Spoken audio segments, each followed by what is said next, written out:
love was only true in fairy tales. It's not easy being green, well, unless, of course, you're an ogre named Shrek, who has just landed at the Cadillac Palace Theater in Chicago for the kickoff of an exclusive national tour.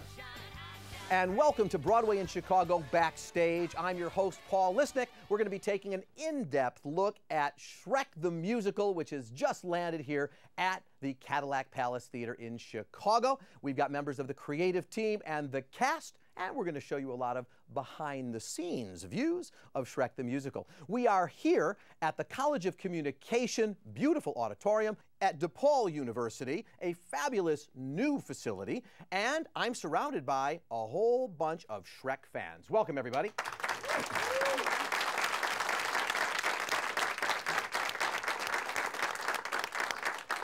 Let me introduce to you the members of the cast and creative team who will be chatting with us. First of all, Shrek on the screen had never had original music to it. It does now.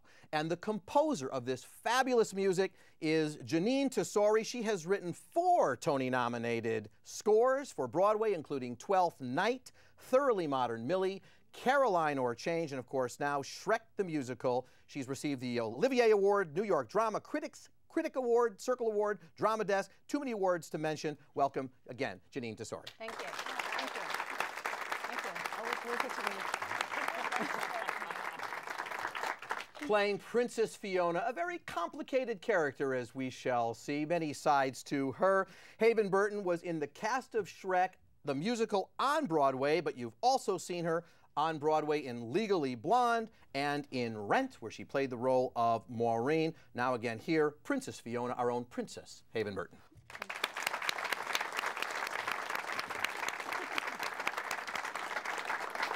And then we meet the character who everybody seems to want to take home with them at the end of the show, playing the role of Donkey, Alan Mingo Jr. He's been on Broadway. He was Sebastian in Disney's The Little Mermaid. He played Tom Collins in Rent. He also has been in Chicago before with the touring cast of Hairspray, a fabulous seaweed, and Simba in Disney's Lion King. Please welcome Donkey himself, Alan Mingo Jr.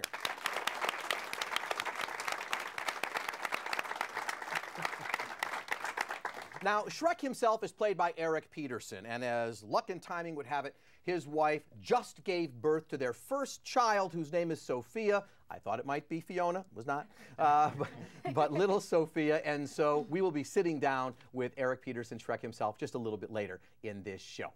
But for now, let us talk about the creation of Shrek the Musical. Jeanine, I want to start with you because, look, sorry about that, a lot of shows that began on the screen, and you know, a lot of Disney shows, Lion King, Little Mermaid, the music was there, right? And they transferred it over to the stage, but with music intact, favorite songs. You had a different challenge. Shrek is a phenomenal Oscar-winning movie, but it didn't have the music. How did you approach writing the music for the show?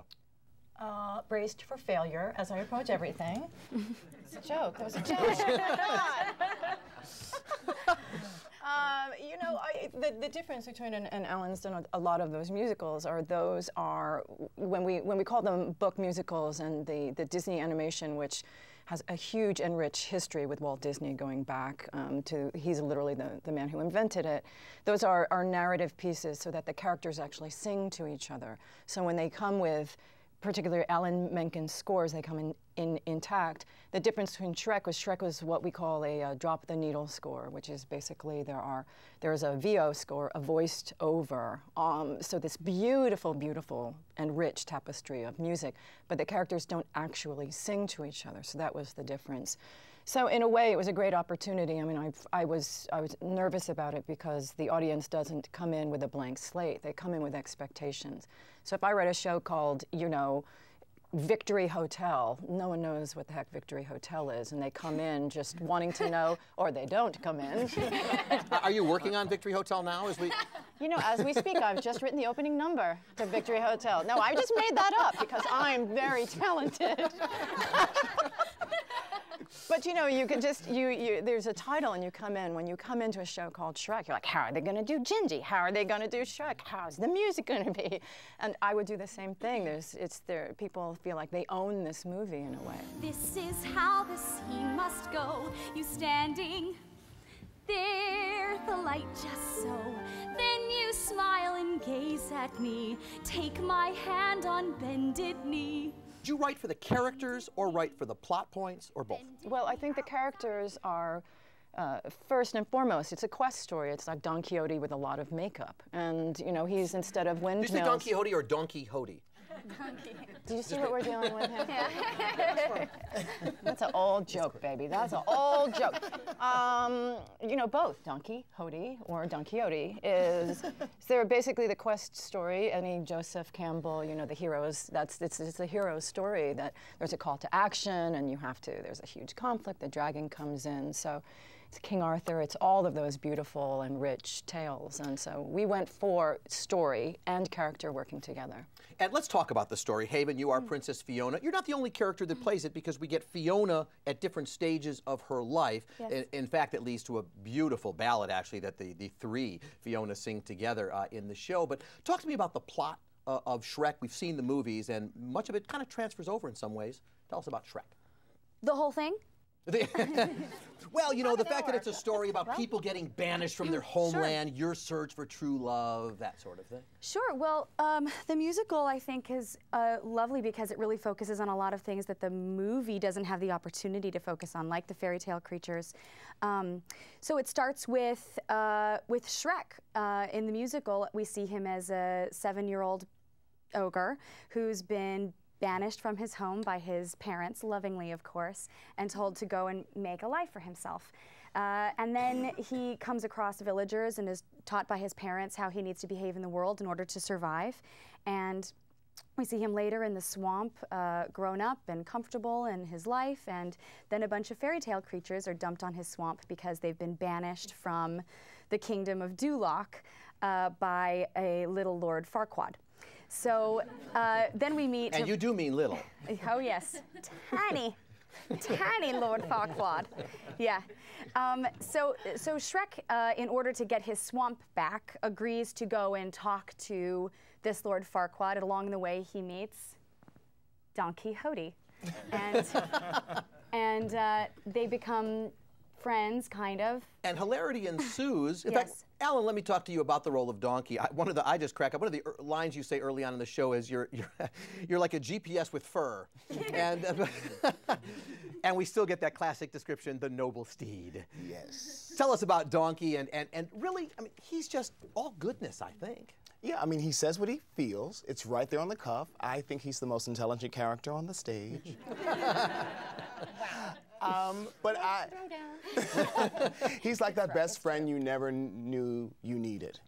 And all he wants is a friend. And so he finds Shrek, and he takes no judgment from it. He looks at Shrek, and he's just, I want to be your friend. An instant friendship. Now, I do get myself in trouble a lot, but I think everyone loves Donkey, so he can get away with a lot of things. There one point where I call, Fiona ugly. Who gets to say that and still get love, Yeah. Night after night, Right. by the way. Night after night. And by the way, of course, we know the movie Shrek, and so perhaps a little bit of pressure, maybe all of you to address this. I'll just start with you because Eddie Murphy played the role of Donkey in the movies. So, and I know you've seen the movies. Yes. Talk to me, is that pressure? Do you just say, hey, this is Donkey Alan Mingo way? Do you pay homage to Eddie Murphy? Well, I mean, clearly there's pressure. Everyone has the idea, and much like Janine was saying, when you walk in, you want to know, how is the donkey being played? Is it just like Eddie Murphy? But the great thing about the creative team here, they allowed me to take the essence of what was happening with Eddie Murphy's character, but let it come out through me. So I never really felt the pressure of, I have to do it just like Eddie Murphy. I could use some of his sort of motivation, his intentions in the animation, and then just bring it out through myself. So, Janine, the mission here is to create fantasy on a live theater stage. Not easy to do. In the role of Shrek, of course, you had Mike Myers playing that role. Talk to me about the difficulties, the challenges in creating fantasy live. Well, I think, one of the things that I have a daughter, Sienna, who's here, who I love dearly. One of the reasons I wanted to write certain things was because I wanted her to be with me. She is the best reason to have kids is that you have your own market research, and I know it's very romantic. But, in a way, they were kids are like Donkey, they immediately, you write for them, you include them, this was the audience, and I wanted to write a family show. This kind of show is the thing that will play and play and play. I wanted to write something that schools can do, because there's not a lot of new musicals in schools. I want people included in them, not just girls, but a lot of, and the thing about the fantasy is the greatest expression of reality, which is everyone holds a great fantasy in their heart about who they want to be, who they wish they were. I mean, I'd like to name one person who just thinks, I am totally good, 100%. Don't want anything, don't need anything, I'm in glad with my shoes and my hair. You know, it's like, no, not going to happen. So I think the idea of really writing for these characters who have tremendous need, plus the fantastical characters, is really fun. Haven, your character has been in captivity, I think my count is right, 8,423 days? Yes. Okay, got it down. And you describe yourself in character. You're a catch, you're a fine, and a gifted bowler. Absolutely. She's got a lot of time on her hands. Cut the puppet in the whale, cut the monsters, cut the curses, keep the intro, cut the verses, and the waiting, the waiting, the waiting, the waiting, the waiting.